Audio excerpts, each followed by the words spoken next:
The awakening, it began with a noise. A small, persistent noise that most people would ignore. But Dr. Olivia Grant wasn't most people.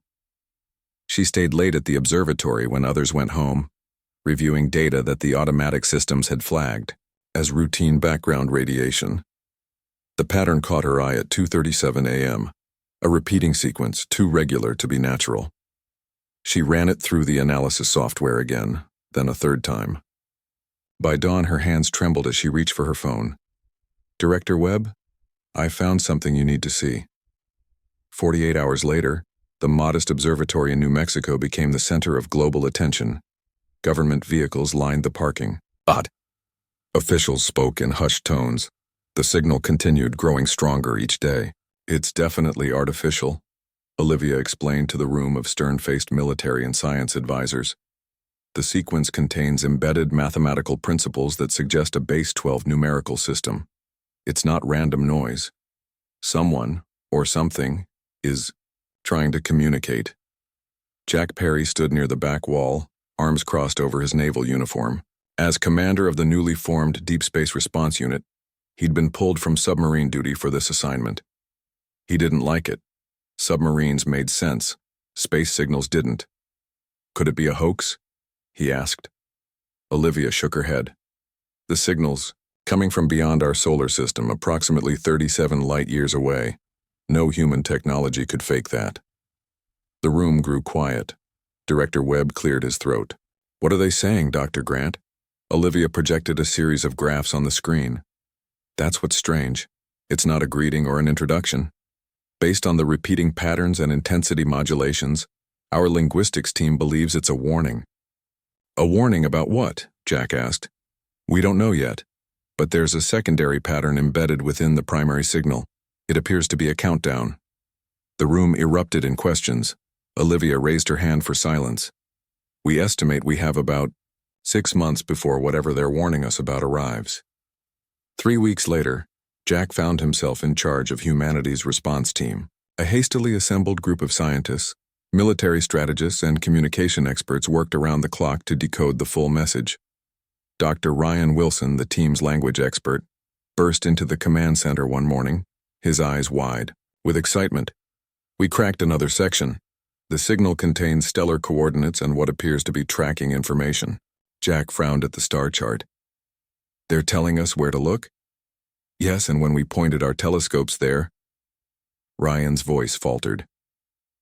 "There's something massive moving toward our solar system." The team gathered around the telescope feeds. The object was enormous, bigger than anything humans had ever built. It moved unlike any natural cosmic body. "Is it a ship?" someone whispered. "Too big," Olivia said. "It would hold millions." Jack studied the readings. "Whatever it is, it's changing, course slightly as it moves. Natural objects don't do that." By month's end, more signals arrived. Olivia worked without sleep to decode them. The message became clearer and more troubling with each passing day. "It's not just a warning," she told Jack one night as they reviewed the latest data. "It's instructions. Whoever sent this is telling us how to prepare." "Prepare for what?" Olivia's face was pale in the glow of the monitors. "War, Commander Perry. They're telling us how to prepare for war." Jack watched the object's movement on the screen. It would reach Earth's neighborhood in 5 months. Humanity had never faced anything like this before. "Then we better start getting ready," he said. The signal continued, stronger each day. And somewhere in the darkness between stars, something was coming. The strange lights appeared first near Jupiter's orbit. Bright flashes that satellite cameras captured but couldn't explain. Scientists argued about their cause while military leaders quietly put forces on high alert. "Those aren't natural," Jack Perry said, pointing at the display screen. "The pattern is too regular." 3 months had passed since the first warning signal. Humanity had prepared as best it could, building new weapon systems and reinforcing orbital platforms. Now something was happening at the edge of their solar system. "Energy readings are off the charts," Olivia reported. The dark circles under her eyes showed how little she'd slept. "Whatever it is, it's massive." The first ship emerged from what appeared to be a tear in space itself. It was enormous, nearly 5 miles long, and shaped like a flattened teardrop. Its surface rippled with colors that human eyes struggled to process. "Are those windows?" Ryan asked, zooming in the telescope feed. "There must be thousands." More tiers appeared. 3 smaller vessels followed the first, then 5 more. Within hours, 11 ships formed a loose formation near Jupiter. Earth responded with chaos. Markets crashed, religious groups proclaimed the end times, military forces worldwide went to maximum readiness. Social media overflowed with theories and fear. "They're not attacking," Jack noted after the first day. "They're just waiting." On the third day, they sent a message. Not in radio waves, but as a focused beam of particles that scientists barely understood. The message contained visual information. Images of beings, unlike anything on Earth.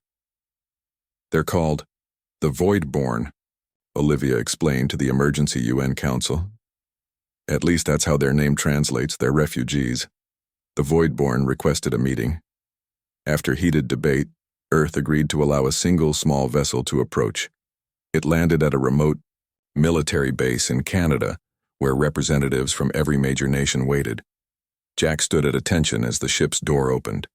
The being that emerged was tall and slender, with 4 arms and skin that seemed to shift colors like oil on water.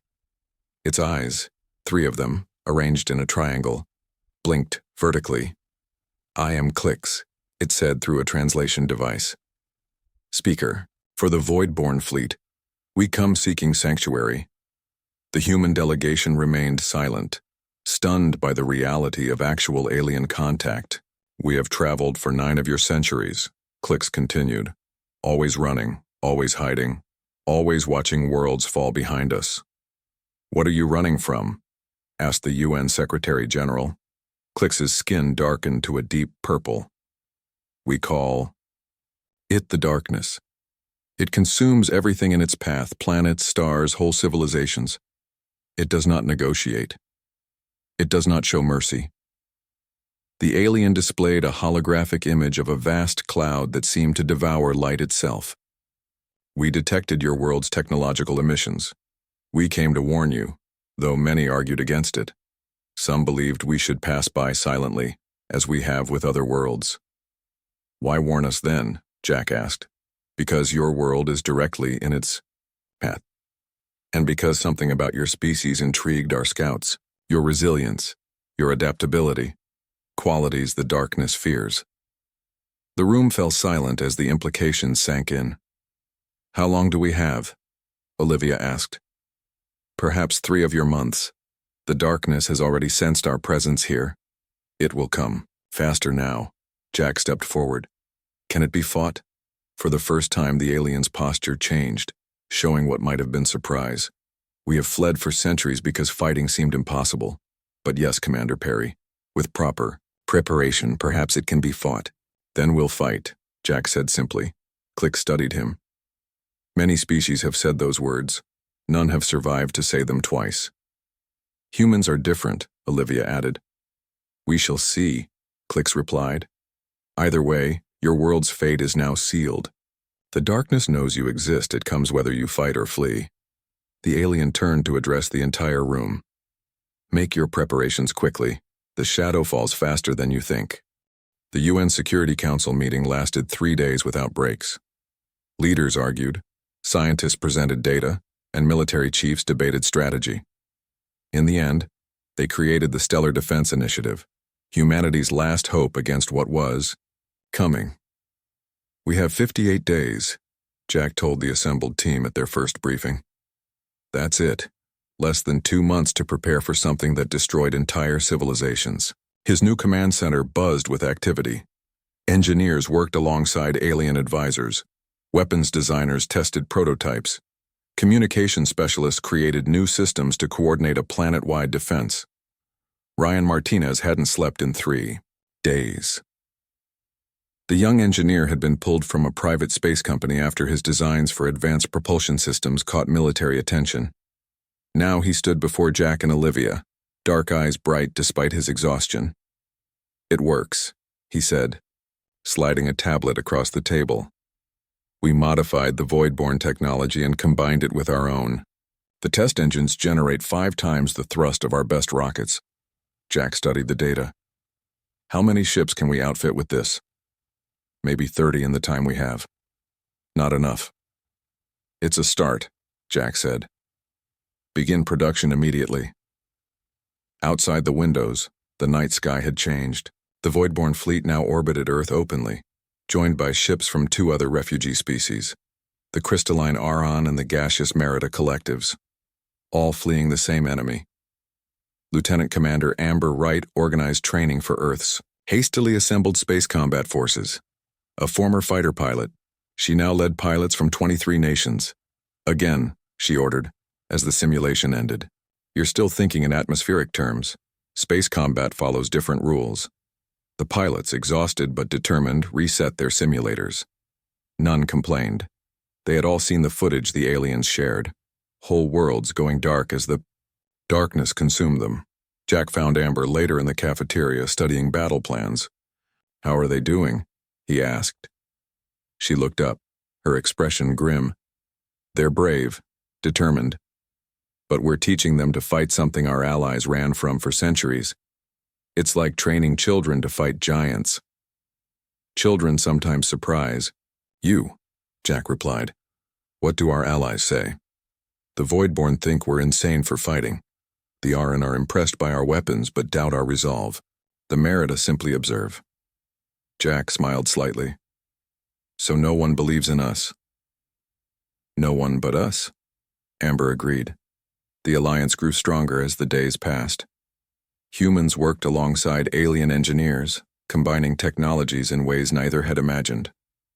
Orbital defense platforms rose around Earth. The moon became a fortress of weapon emplacements. Olivia coordinated information from all sources, creating prediction models for the darkness's arrival. "It's accelerating," she reported one morning. "Something's changed. We've lost 3 days." Jack studied the new timeline. "Why? What changed?" "The Voidborn believe it senses our preparations. It knows we're not running." This news spread quickly through the command center. Some faces showed fear, others determination. Ryan appeared at Jack's elbow. "Commander, we need to talk privately." In Jack's office, Ryan activated a security field before speaking. "We've been working with Clix's engineers. We've found something. A weakness, maybe." "In the darkness? What kind of weakness?" "The Voidborn never fought because their technology relies on dark energy manipulation. The darkness feeds on that. But our technology, simple, primitive fusion and fission, affects the darkness differently." Hope flickered in Jack's eyes. "How differently?" "It hurts it, sir. Our primitive weapons can cause it pain." For the first time in weeks, Jack smiled. "Good work, Martinez. Keep this quiet for now. Share it only with Amber's combat team." Later, watching Earth's first combat-ready space fleet prepare for launch, Jack stood beside Clix on the observation deck. "Your people surprise us, Commander Perry," the alien said. "No species has prepared so quickly. No species has chosen to stand and fight rather than flee." "That's because you don't understand humans yet," Jack replied. "We're stubborn, and we protect what's ours. The darkness has consumed 1,000 worlds. Then it hasn't met humans before," Jack said simply. The fleet rose toward the stars, humanity's first line of defense against the approaching storm. The darkness arrived without warning. One moment, Neptune's monitoring stations transmitted normal data. The next, they went silent. When telescopes focused on the distant planet, they found it surrounded by what looked like living shadow. "It's here," Olivia whispered. Jack stood, in the command center, watching as screens displayed the phenomenon spreading across Neptune's surface. Not like clouds or storms, but like ink in water. "All ships to battle stations," he ordered. "This is not a drill. Earth's combined fleet, 30 human vessels alongside alien allies, moved to defensive positions." The ships looked small against the vast darkness now engulfing the solar system's outer planet. Amber's voice came through the comms. "Commander, request permission to engage." "Hold position," Jack replied. "Let's see what we're dealing with first." They didn't wait long.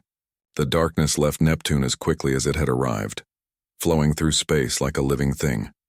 It split into dozens of tendrils, each heading toward different targets.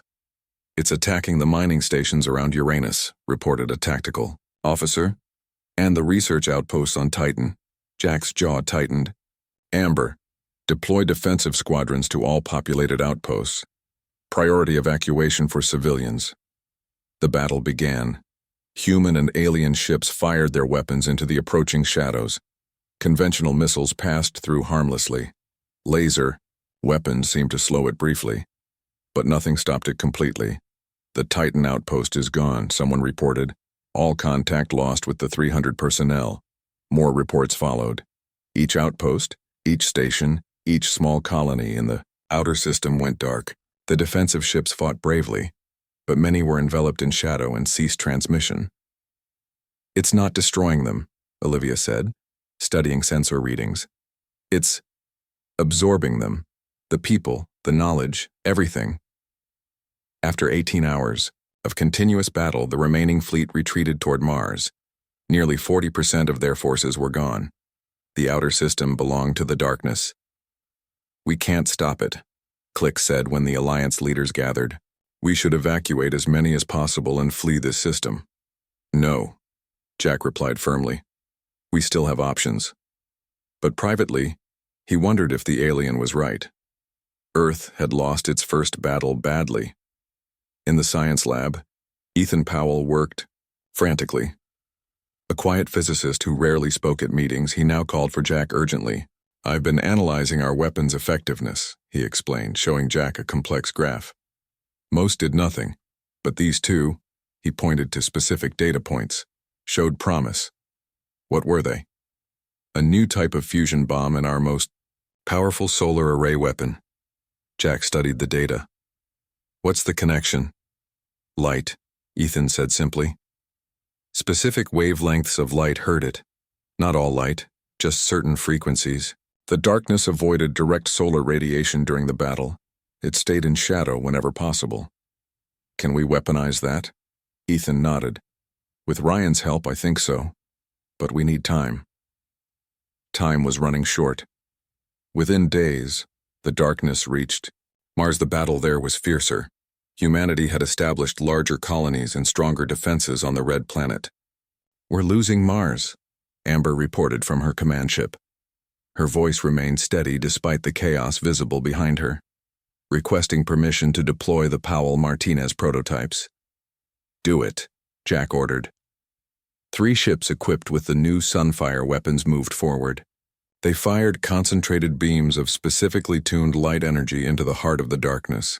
For the first time it recoiled. Parts of it seemed to evaporate where the beam struck. "It's working," Amber shouted. But there wasn't enough. Mars fell despite the small victory. The colony ships managed to evacuate 60% of the population before the planet was fully engulfed. As the survivors reached Earth, Jack gathered his team. "We found its weakness," he said. "Now we build enough weapons to exploit it." Olivia looked at the tactical display showing the darkness moving toward Earth. "Will we have enough time?" Jack didn't answer. They all knew the darkness would reach Earth within 2 weeks. "We fight until the end," he said instead. "That's what humans do." Earth transformed into a war factory. Every manufacturing plant, every laboratory, every shipyard worked nonstop to build Powell's Sunfire weapons. Civilians volunteered in massive numbers, working alongside scientists and engineers. "We need more ships," Ryan said during a late-night strategy meeting. "The weapons work, but our delivery systems are too slow." Clix, who had become Earth's most committed alien ally, leaned forward. "Your fusion technology combined with our hull designs could create something new, something faster." "How fast?" Jack asked. "Fast enough to outmaneuver the darkness." They called them light ships, sleek vessels designed for a single purpose, delivering devastating bursts of the special light frequencies that harm the darkness. The first prototype launched 5 days after Mars fell.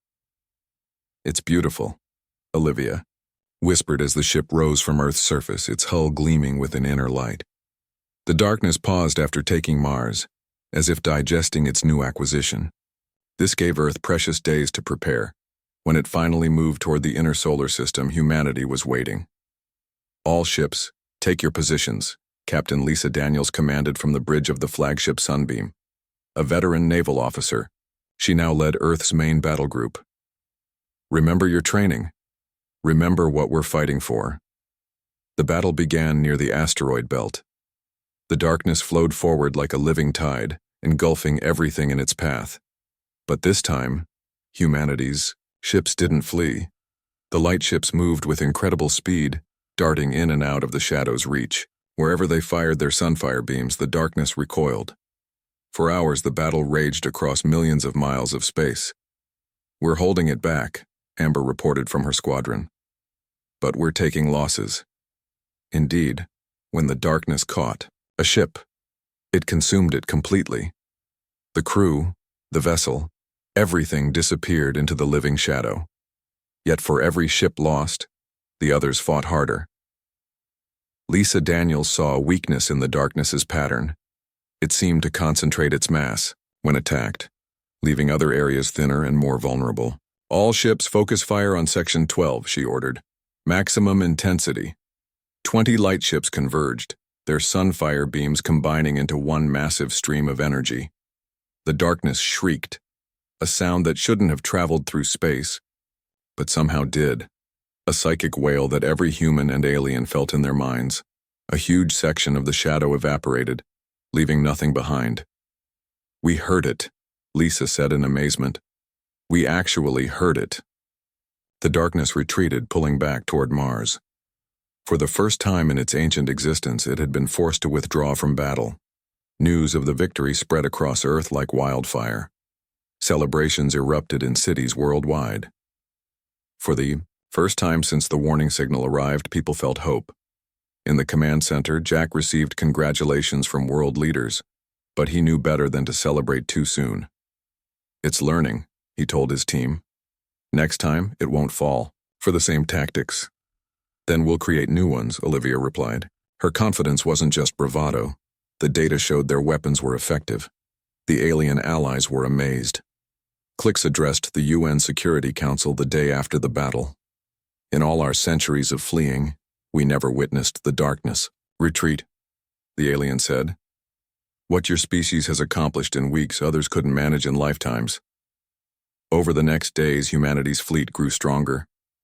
More light ships launched. The weapon systems improved. Earth's defense platforms expanded. The Voidborn and other alien refugees began to fight alongside humans rather than simply advising. They adopted human tactics, implemented human technologies. "They're following our lead now," Amber noted with surprise during a training exercise. Jack nodded. "Because we've done what they thought was impossible. We fought back." 1 month after the first battle, Earth had assembled a fleet of over 200 light ships.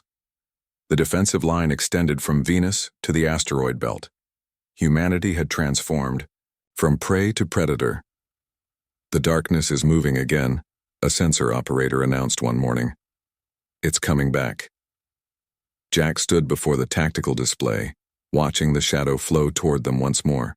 "This time," he said quietly, "we push it back even further." The war changed. Humanity was no longer defending. They were attacking. Major Sam Collins stood on the bridge of the Solaris, Earth's largest light ship, watching the tactical display as hundreds of Allied vessels moved forward. "All battle groups report ready, Major," his second-in-command said. Sam nodded. A former ground forces commander, he had adapted quickly to space warfare, showing a natural talent for coordinating multi-species fleets. Now he led the largest offensive yet against the darkness. "Begin the operation," he ordered. The fleet surged forward, passing Mars's orbit. The red planet still hung in space, covered in shadow, a constant reminder of what they fought against. Beyond it waited the darkness, seemingly regrouped after its earlier defeat. "It's different," Olivia noted from Earth Command, studying sensor readings. "More concentrated, less spread out."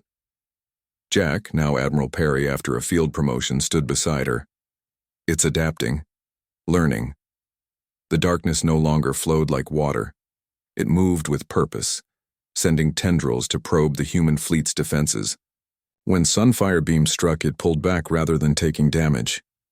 It's smarter now, Sam reported. But so are we. The Solaris led the main attack force while smaller groups circled to the sides.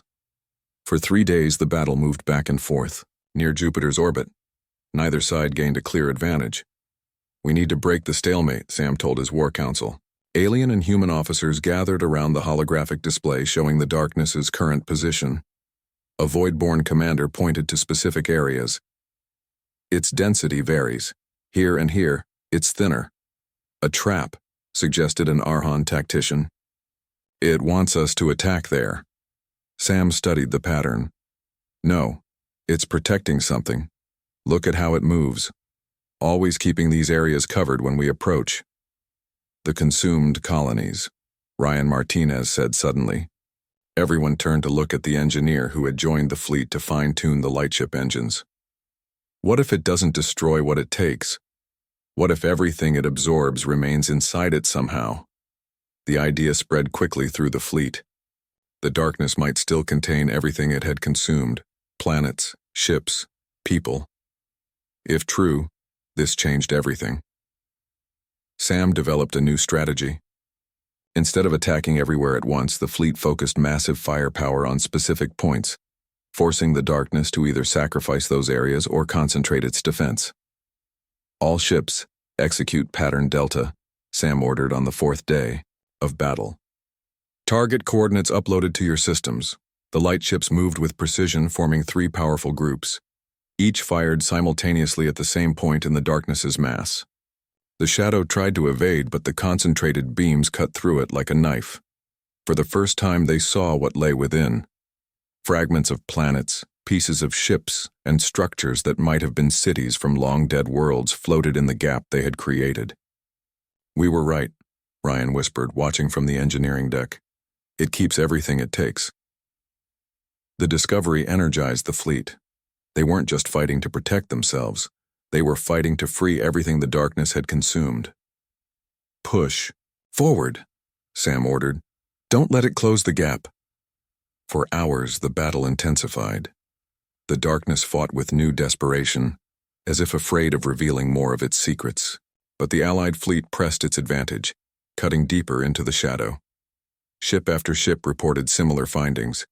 Within the darkness floated remnants of countless civilizations, collected over what must have been millennia.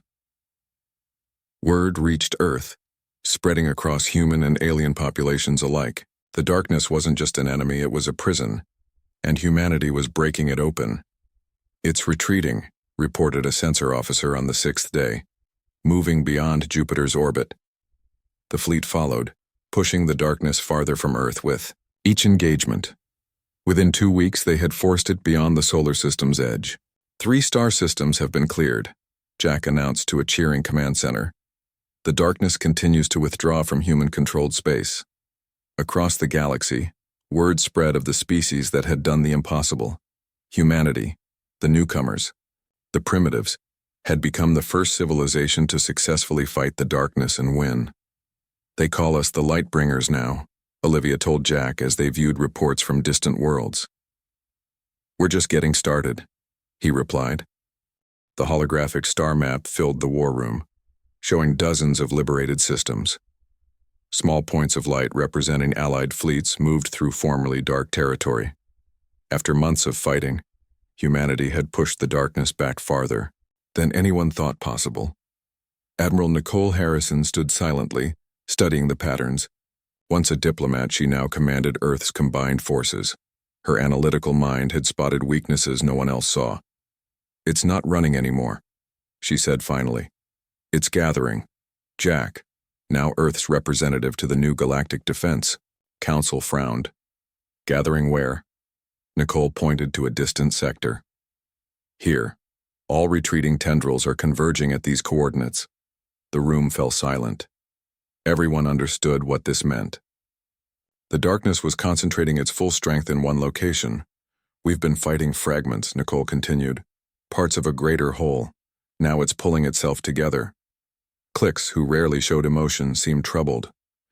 In all our history, this has never happened. It has never needed to gather its full strength before. Ik dan de hier gus dat verder halet dat alle de gewa onak likes dat gelijk ze wel als hebben Hollywood de populteria en de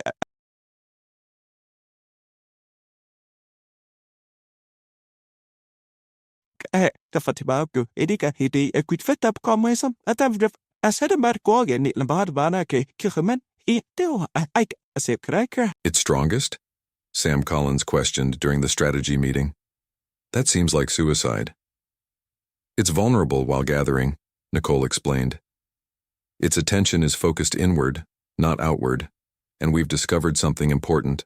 She nodded to Ethan Powell, who had continued improving the Sunfire technology.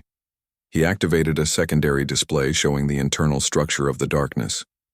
We believe we've located its central consciousness, he said, the core that controls everything else. If we can strike there with enough force, we might end this permanently. The debate lasted for days. Earth's leaders were divided.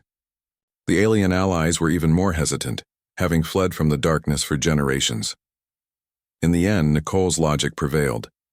A massive fleet assembled, over 500 ships from Earth and its allies. The largest military force the galaxy had ever seen.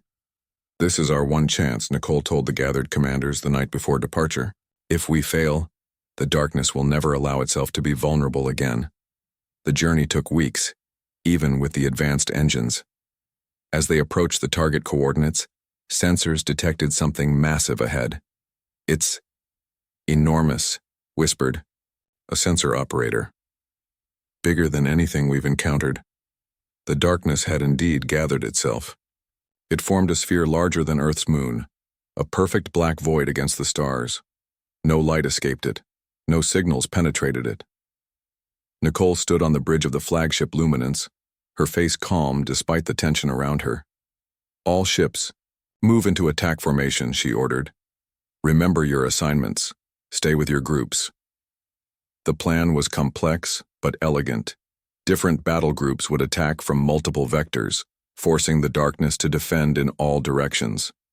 Meanwhile, a small elite force would attempt to reach the core. Strike Force Alpha, prepare for launch, Nicole commanded. This special unit, led by Amber Wright in the fastest ship ever built, would carry the most powerful Sunfire weapon ever created, capable of generating light at exactly the frequency that caused the darkness the most pain. The battle began. The darkness, fully aware of them now, sent out waves of shadow to meet the approaching fleet. Ships fired their weapons, cutting through the tendrils, only to find more forming behind them. It's stronger here, Sam reported from his battle group. Our weapons aren't as effective. Nicole had anticipated this. Switch to secondary protocols. All ships, adjust your frequencies as instructed. The modified Sunfire beams did better, but the darkness adapted quickly. Ships began to disappear, consumed by the shadow. We're losing too many, Jack said from the command ship. We need to consider withdrawal. Not yet, Nicole replied calmly. Strike Force Alpha, begin your run. Amber's voice came through the comms. Acknowledged, beginning approach. Her ship, flanked by 12 others, accelerated toward the heart of the darkness. They moved faster than should have been possible, following a path cleared by supporting vessels. We're approaching the theoretical position of the core, Amber reported. Resistance is heavy. One by one, her escort ships were taken by the shadow. Still, she pressed forward. I have visual confirmation, she said finally. There's something at the center. Something solid. Nicole leaned forward. Can you reach it? A moment of silence. Yes, Amber replied. But there's only one way to ensure a direct hit. Everyone on the bridge understood what she meant. Do what you must, Commander, Nicole said softly. Amber's ship accelerated to maximum speed, aimed directly at the core. The Sunfire weapon powered up to levels that would soon breach containment. For Earth, Amber said simply. Then her transmission ended. The center of the darkness exploded with light. A shockwave of energy spread outward, causing the entire shadow mass to convulse. Ships retreated from the blast zone as quickly as possible. For hours they watched as the darkness writhed in apparent agony. Pieces of it broke away, dissolving into space.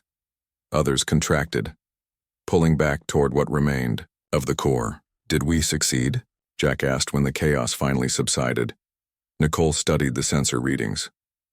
Not completely, but we've dealt it a blow it will never recover from.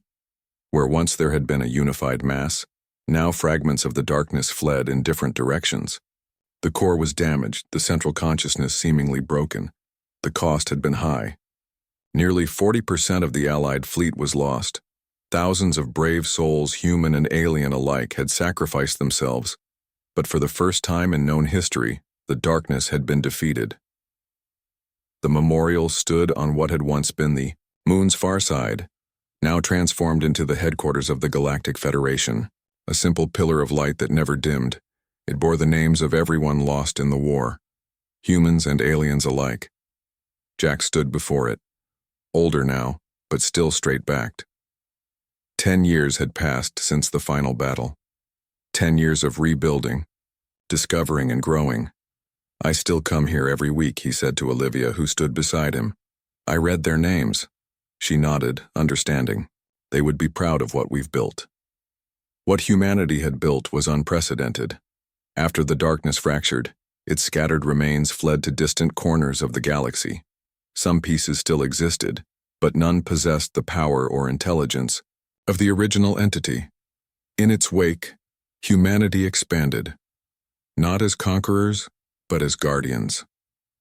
The Lighthouse Network is complete, Ryan reported during that morning's council meeting. Now director of galactic engineering, he oversaw humanity's most ambitious project. On the holographic display, thousands of points illuminated across the galaxy map. Each represented a lighthouse, a station emitting the specific light frequencies that repelled the darkness. They formed a protective network around inhabited worlds. Any fragment of the darkness that approaches a populated system will be detected and driven back, Ryan explained. The network is self-sustaining and will function for centuries without maintenance. Earth had become the center of a new galactic order. The species that had fled the darkness for generations now looked to humans for leadership. The Galactic Federation included over 30 different intelligent species, all working together. Ambassador Clix reports that the Andromeda Outreach mission has made contact with 5 new civilizations, said Nicole, now serving as Earth's diplomatic chief. All have expressed interest in joining the Federation. Jack smiled slightly. They want our protection. They want our light, Olivia corrected. That's what we've become known for. Indeed, across the galaxy, humanity was known as the Light Bringers. Ships bearing Earth's flag were welcomed everywhere. Human technology, especially sunfire systems, was the most sought after in known space. After the council meeting, Jack walked through the great garden dome that connected the Federation buildings. Plants from 100 worlds grew together in carefully maintained ecosystems. Alien children played alongside human ones, none seeing any difference worth noting. Admiral Perry, called a young voice. A small void-born child approached, her color-shifting skin bright with excitement. My teacher said you were there at the beginning. When humans first fought back, Jack knelt to the child's level. I was. But it wasn't just me. It was all of us together. Will the darkness ever come back? The child asked, her 3 eyes blinking with concern. Parts of it still exist, Jack answered honestly. But it will never be what it was, and we're ready if it tries. That evening, Earth's leaders gathered with representatives from all Federation worlds. The 10th anniversary of victory deserved celebration. Sam Collins, now leading the Federation's exploration forces, raised a glass. To those who didn't live to see this day. Everyone drank solemnly. Then Nicole stood. And to the future they made possible. Later, as the celebration continued, Jack slipped away to a quiet observation deck. Earth hung in space before him, beautiful and blue. Around it orbited ships from dozens of worlds, traders, diplomats, explorers. Beyond them stretched the stars, no longer places of terror but of opportunity. Olivia found him there. The council approved the message, she said. It will be broadcast tomorrow. Jack nodded. The message, humanity's formal declaration to the galaxy, had been carefully crafted. It would be transmitted to